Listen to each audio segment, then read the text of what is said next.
제목을 따라서 하겠습니다. 내 손을 잡고 있는 손. 우리 인생이 소중한 이유가 여러 가지가 있겠습니다만 우리의 인생이 소중한 것은 일회성이라는 것입니다. 일회성이라는 말은 우리의 시간이 반복되거나 다시 주워 담거나 다시 시작할 수 있는 것이 아니라 우리에게 주어진 시간을 향해서 앞으로만 갈 수밖에 없는 것이기에 우리에게 주어진 시간과 인생은 소중하다는 것입니다. 인생은 단 한 번밖에 오지 않는, 그래서 우리는 날마다의 삶이 하나님이 주시는 새로운 기회임을 깨닫고 우리에게 주어진 삶의 시간과 환경 속에 하나님을 위해서 또 우리의 삶을 충성스럽게 살아야 되는 것을 우리는 기억해야 합니다. 오늘 본문에 엘리사가 병에 들었다고 말씀하고 있습니다.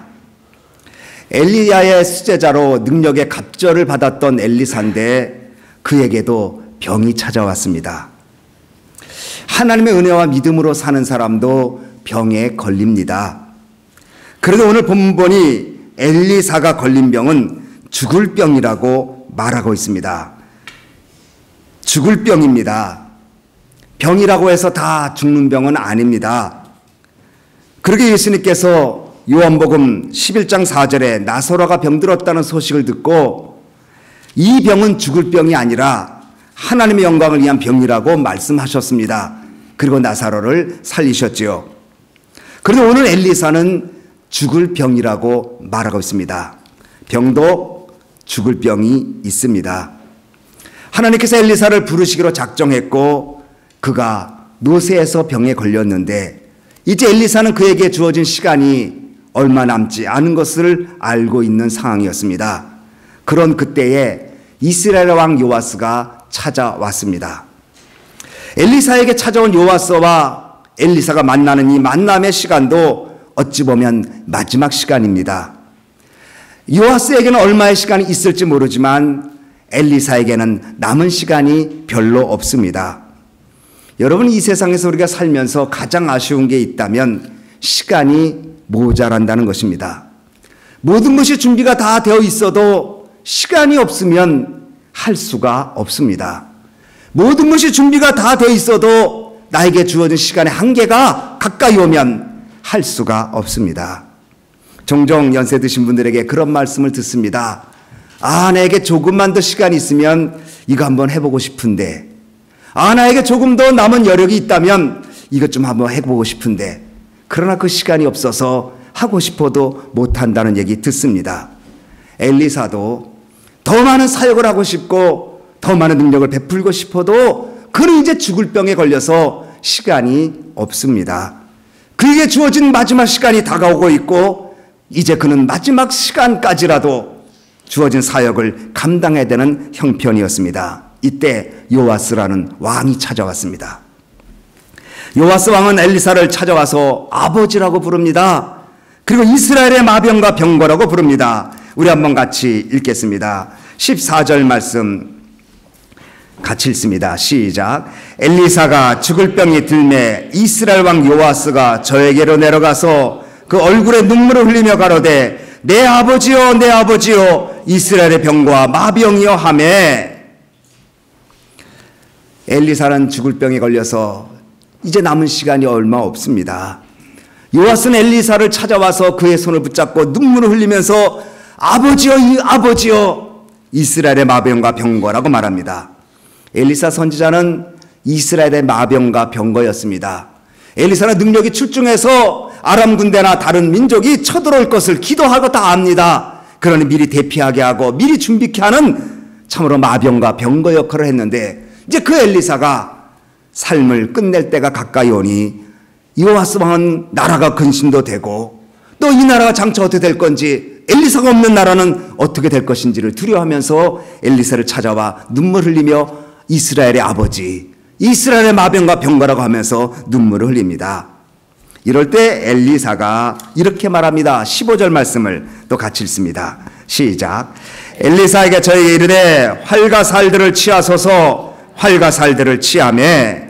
16절. 또 이스라엘 왕에게 이르되 왕의 손으로 활을 잡으소서. 그 손으로 잡음에 엘리사가 자기 손으로 왕의 손을 안찰하고 찾아와서 눈물을 흘리는 요아스 왕에게 활과 화살을 잡으십시오. 활과 화살을 잡습니다.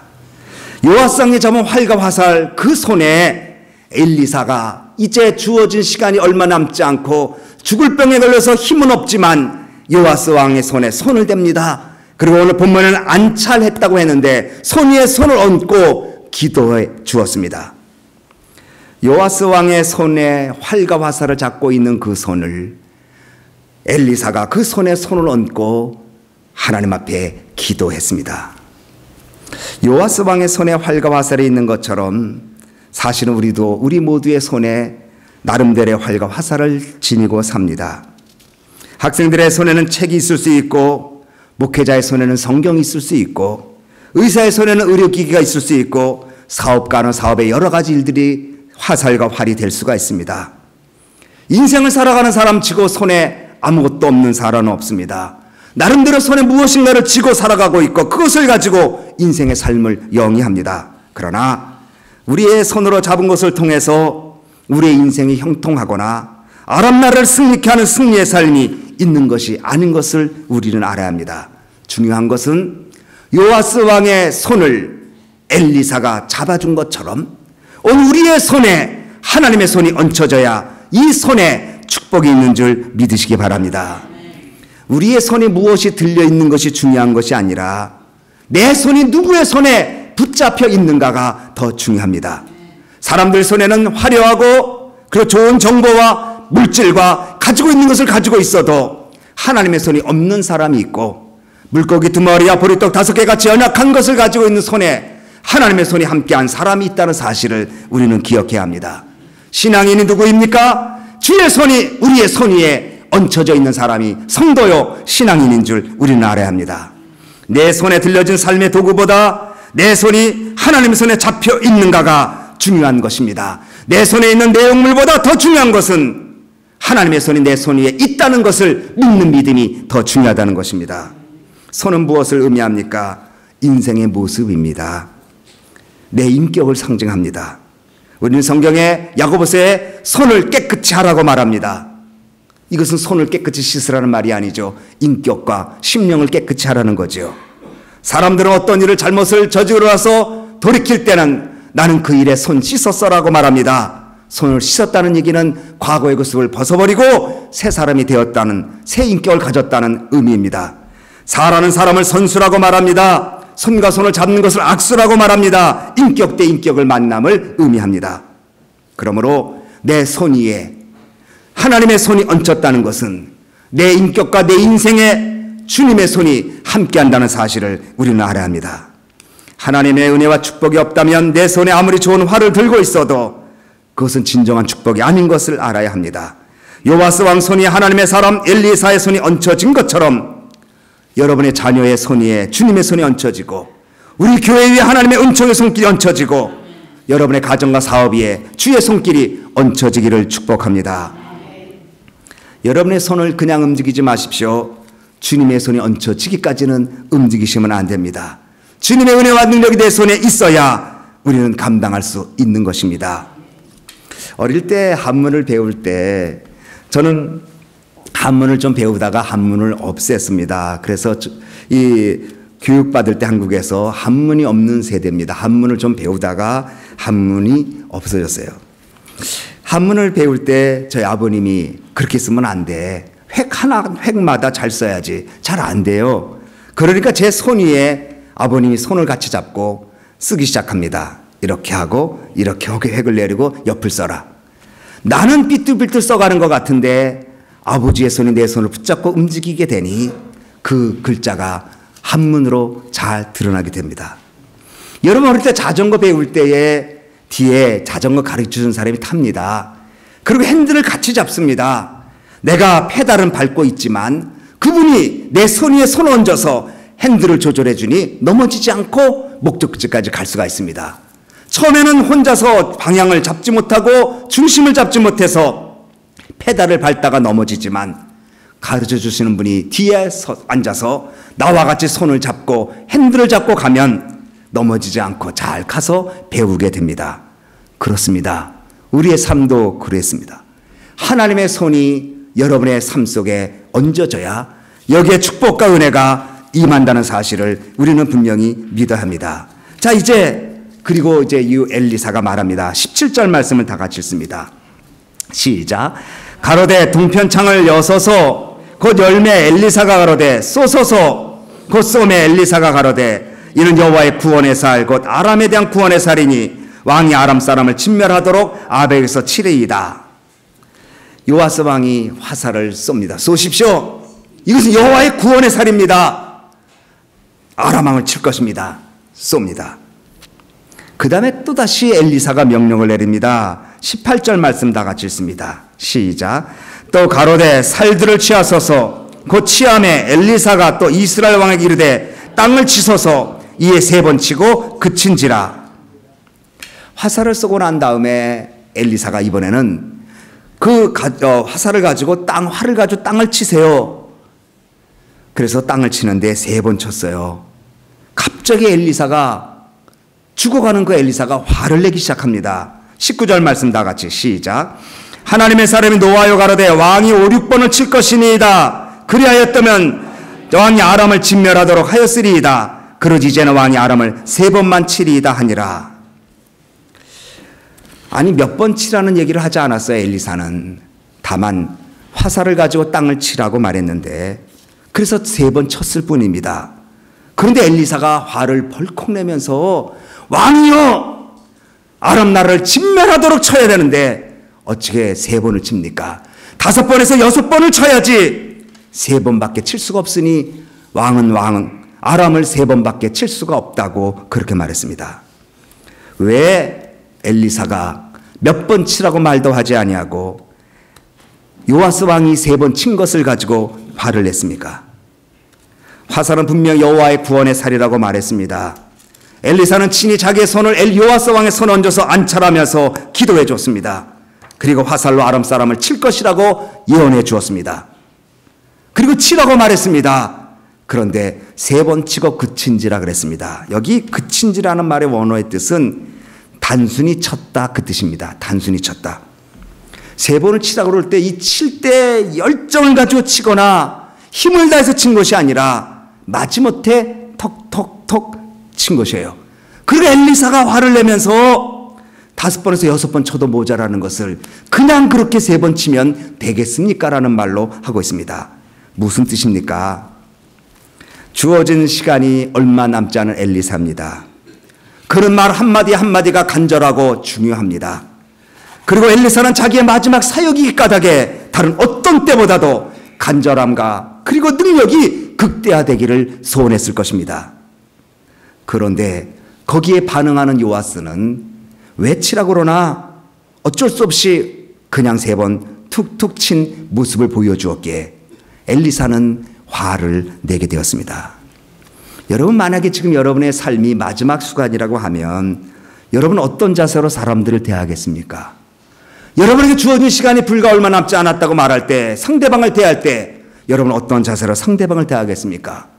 여러분의 진지함과 간절함과 열정을 대하는데 만약에 상대방이 여러분 마음 몰아주고 단순히 그냥 지나가듯이 대한다면 여러분 마음은 어떠했겠습니까?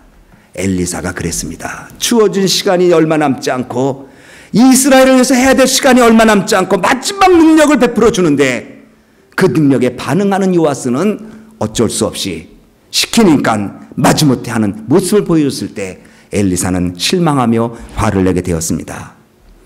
여러분 우리는 우리의 주어진 삶을 엘리사처럼 살아야 합니다. 우리는 언제 우리의 삶이 끝날지 아무도 모릅니다. 우리에게 주어진 시간이 얼마인지 아무도 모릅니다. 분명한 것은 현재 주어진 시간이라는 것입니다. 이 주어진 시간 속에 엘리사와 같이 간절함과 진실함으로 살아야 할 것입니다.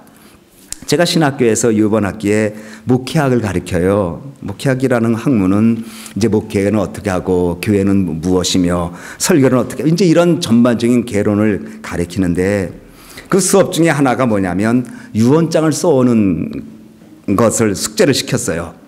그랬더니 학생들 중에서는 이제 연세가 드신 우리 분도 계시고 젊은 청년분도 계신데 다 유언장을 써가지고 왔어요. 그래서 동그랗게 앉아서 이제 유언장을 읽기 시작합니다.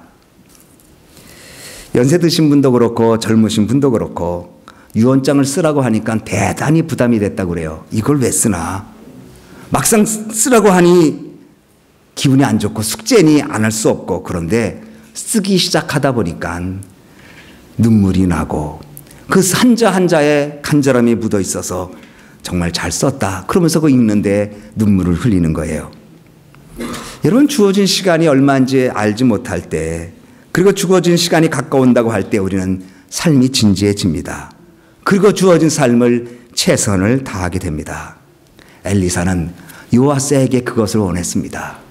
이제 나는 마지막 사역이고, 그래서 마지막으로 이스라엘 위한 일들을 해주는데 어찌 당신은 지나가는 말로 듣고 스쳐가는 일들처럼 그냥 땅을 3번 단순히 치기만 하는 것입니까?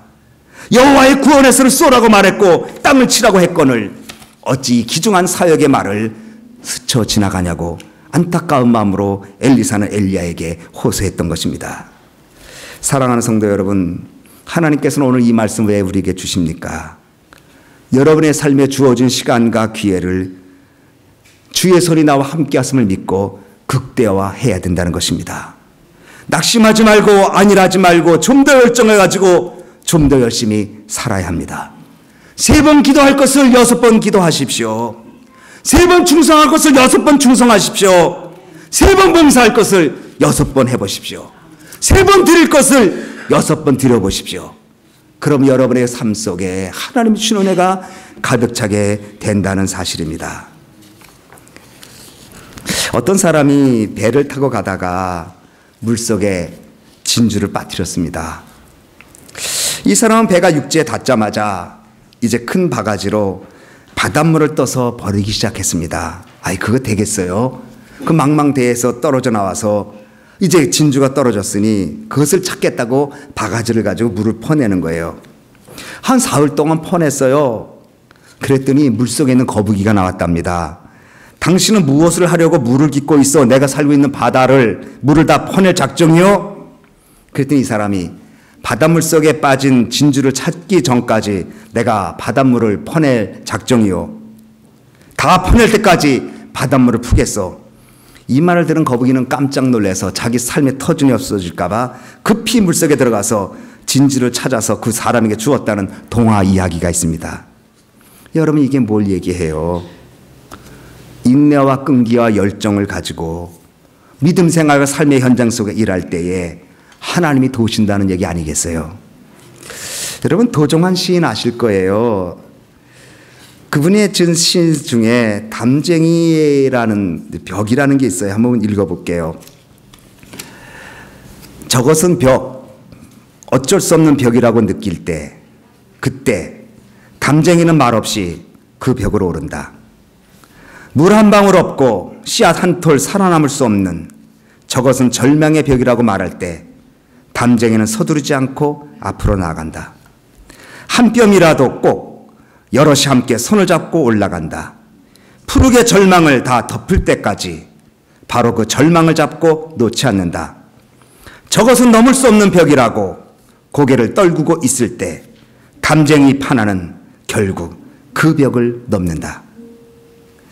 이 시는 도종환 시인이 어려운 상황에 처해 있을 때에 참 인간적으로 말할 수 없는 어려움이 있을 때 그 담쟁이가 벽을 타고 올라가는 모습을 보고 시상을 얻어서 썼다고 그래요. 우리가 살면서 부닥치는 삶의 여러 가지 벽이 있어요. 그리고 그 벽을 넘어서려는 의지를 담쟁이라는 소재를 써서 표현한 시입니다. 절망의 벽, 어둠의 벽.